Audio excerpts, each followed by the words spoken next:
O vídeo que você clicou já vai começar, mas antes, deixe seu like, compartilhe e se inscreva no canal. TV Flórida, a sua TV brasileira nos Estados Unidos. A primeira-dama, Janja, protagonizou no início da tarde de hoje mais uma daquelas cenas que fazem o cidadão brasileiro ficar abismado com a capacidade dela de passar vergonha. Só que antes de falar sobre isso, eu preciso falar sobre um outro tema de grande importância, que tem tudo a ver com o assunto do vídeo de ontem. Bom, a moral do ministro Alexandre de Moraes tem ficado cada vez mais comprometida desde que um ex-assessor seu começou a expor provas de ilegalidades praticadas nos gabinetes do ministro, no STF e no TSE em 2022. Depois de ter apresentado um vasto material probatório contra Moraes na Comissão de Segurança Pública do Senado na última terça-feira, Eduardo Tagliaferro, que chefiou a Assessoria Especial de Enfrentamento à Desinformação do TSE no período em que Moraes presidiu a Corte Eleitoral, concedeu uma entrevista ao vivo a Neila Guimarães e Paulo Capelli no canal do Metrópolis nessa quarta. O portal Metrópolis, por sinal, tem uma relação direta com as provas apresentadas por Tagliaferro na última terça, porque foi a partir de uma matéria publicada por Guilherme Amado no próprio portal Metrópolis em agosto de 2022 que houve uma determinação de Moraes para que fosse produzido material técnico para embasar decisões que seriam assinadas pelo próprio ministro 3 ou 4 dias depois para realizar busca e apreensão contra os empresários citados naquela matéria, todos eles de direita. Essa operação, naturalmente, na época provocou revolta por parte de parlamentares que passaram a pressionar o gabinete do ministro. Foi então que Moraes, através do juiz instrutor do seu gabinete no STF, Ayrton Vieira, encomendou um novo material técnico e foi aí que surgiram aqueles mapas mentais montados pelo próprio Tagliaferro para dizer que houve toda uma investigação para que se chegasse a essa decisão. Esse novo material foi produzido após a decisão já ter sido tomada, mas as datas foram forjadas para que oficialmente eles fossem registrados como se tivessem sido anteriores à decisão. Tudo isso que eu estou descrevendo foi mostrado pelo próprio Tagliaferro na sessão da Comissão de Segurança Pública do Senado na última terça-feira, acompanhado da apresentação das provas de que isso aconteceu. Ele apresentou os documentos com suas respectivas datas de confecção e todo esse material já havia sido periciado, segundo o próprio. Essa história foi novamente relatada por ele nessa entrevista de ontem ao Metrópolis. Bom, eu não vou trazer aqui trechos onde ele repete tudo aquilo que já foi apresentado no Senado, até porque eu mesmo já mostrei vários trechos daquela sessão no vídeo de ontem. O que eu vou trazer aqui e agora são as afirmações feitas por ele que representam algo novo. Um dos pontos que eu preciso destacar aqui é em relação a uma comparação feita por um dos jornalistas, porque esse é o tipo de associação que jamais seria feita, por exemplo, na Globo de hoje. Há semelhanças com a Lava Jato, na sua opinião?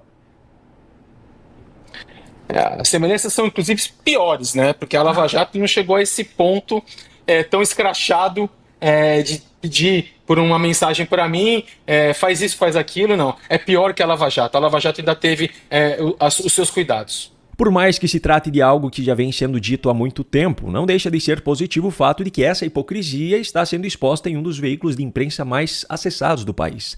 A Operação Lava Jato foi desmontada por conta de conversas vazadas, e as pessoas condenadas em decorrência dessa operação, em sua maioria, tiveram todos os seus processos anulados. O maior exemplo disso, sem dúvida nenhuma, é o cidadão que hoje ocupa o cargo de presidente da República. Você já conhece essa história.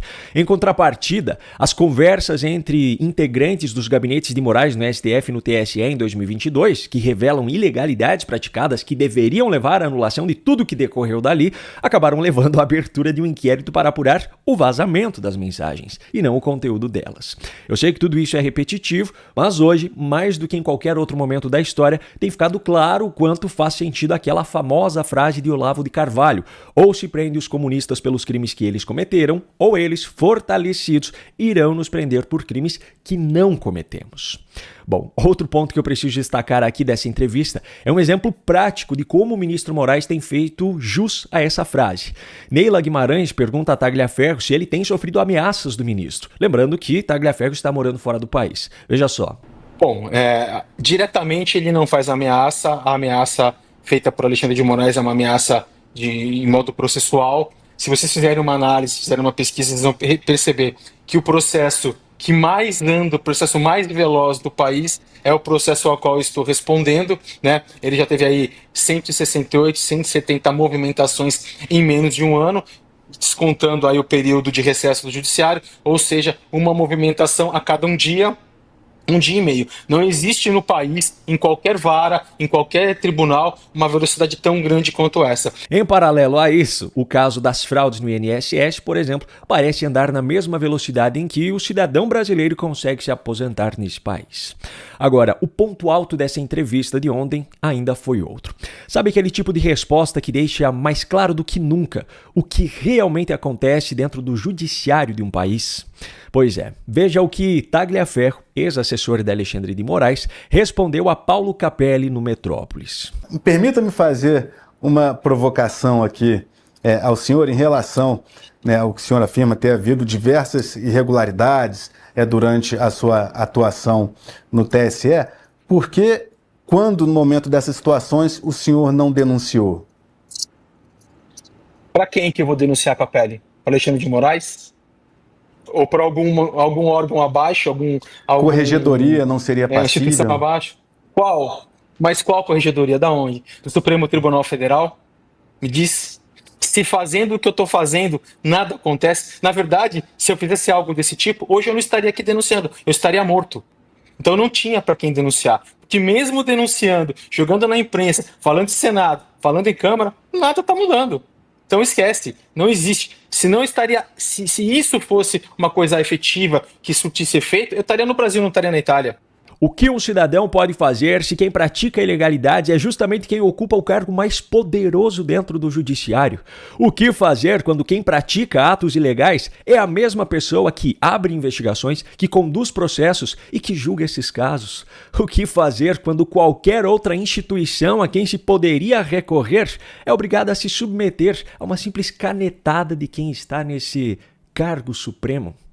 Tagliaferro não é nenhum herói nacional, mas é um exemplo vivo do que acontece com quem resolve enfrentar o sistema. E pior, um exemplo de quem esteve lá dentro, viu como as coisas funcionam e extraiu provas para hoje estar fazendo esse enfrentamento. Aliás, me arrisco a dizer até que só é um exemplo vivo hoje, porque não mora mais no Brasil.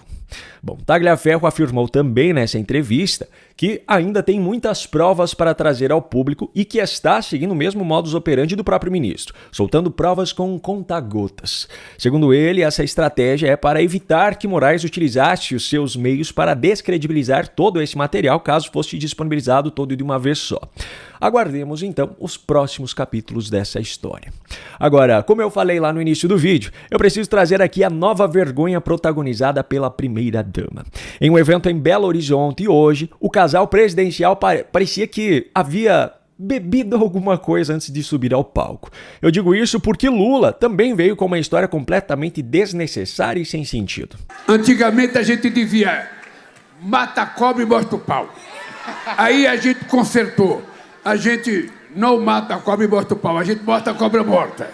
Agora, como nós somos todos ambientalistas, não pode mais matar a cobra, a gente mostra o pau e mostra a cobra viva. Mas a cena de maior destaque da cerimônia, sem dúvida nenhuma, foi de Janja. O evento era para anunciar o programa Gás do Povo, mais um programa populista típico de uma gestão petista. Pois bem, foi nesse contexto que Janja achou que seria muito engraçado se ela fizesse isso aqui. Esse programa vai entrar em vigor a partir de quando? E como é que a pessoa tem que fazer para poder receber seu botijão? O gás está chegando! Olha o gás! Tananana. Como é, ministro? Eu sinceramente não sei nem o que comentar. Me diga você a sua opinião aqui nos comentários. Se você chegou até aqui, é um bom sinal. Para assistir os vídeos completos, acesse nosso site ou baixe nosso aplicativo totalmente grátis.